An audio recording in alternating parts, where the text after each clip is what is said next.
respect his opinion, and I respect his district and his desire for whatever reason to ensure that gaming does come to the Meadowlands.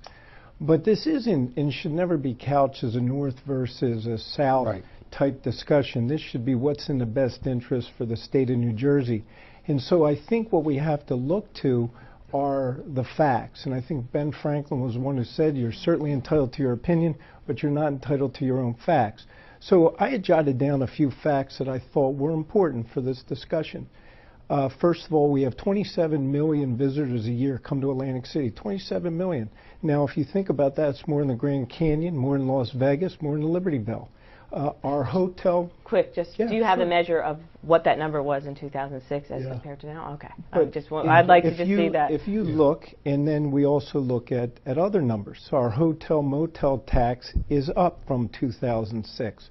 Our luxury tax is up since 2006. Convention bookings are up. Miss America pageant is now back in Atlantic City where it belongs. Atlantic City just, the airport, the international airport, just opened flights to Chicago and to Houston. That is a wonderful beginning to other flights that are going to open as well. And then we have $450 million of private sector capital pouring into this small island in Atlantic City.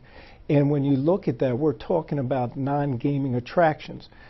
We're talking about Margaritaville, Bass Pro Outlet, a conference center. And when you look at that, you say, well, why is that important? Well, that's important because these are non-gaming attractions.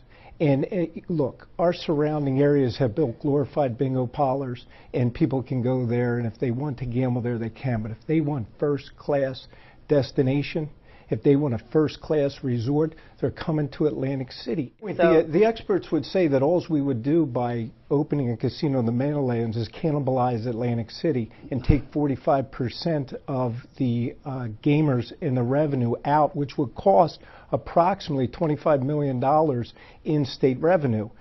It would simply cannibalize what we already have. Now, when we talk about a study, the reason that that's so dangerous, first of all, we're only 2 years into... So you're saying studying the idea of a casino in the Meadowlands is dangerous. Okay, I just wanted to just clarify for everybody. Well, we can't talk about this. Here's what I'm trying to say, and with all due respect, this is a serious issue. This is America. We have a right to discuss. Absolutely. And that's we what are I'm discussing, trying to do. So let me see if I can't do that. Let's see.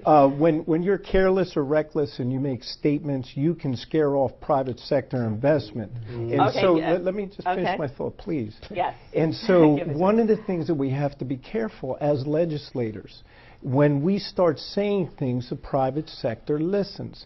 And so we're only 2 years into a 5-year study. 2 years into it. It started when the master plan was adopted in February 2012. So February 2014, we're only 2 years into this thing. We're just getting started. And the governor said this and he said 5 years. Okay. Now let me continue, please, because it's important for the discussion. It's right on point with your question. And it goes like this. If you're the private sector, and we've been able to draw $420 million of private sector money into Atlantic City, so any notion that it's not succeeding is not based upon fact nor reality. But let's take it a step further. Let's take it a step further. If I'm looking to invest in Atlantic City, in a non-gaming attraction, but I know that gaming is part of the attraction, and somebody is talking about gaming in another part of the state, it's going to scare off investors. It's going to put a chilling effect. And that was proven years ago. Governor McGreevey just floated the idea of raising the tax on the casino revenue by 1% or 2%, and just by floating it, all the stock values went down, and they had other issues concerning the valuation. So this is why you urge patience. I urge patience.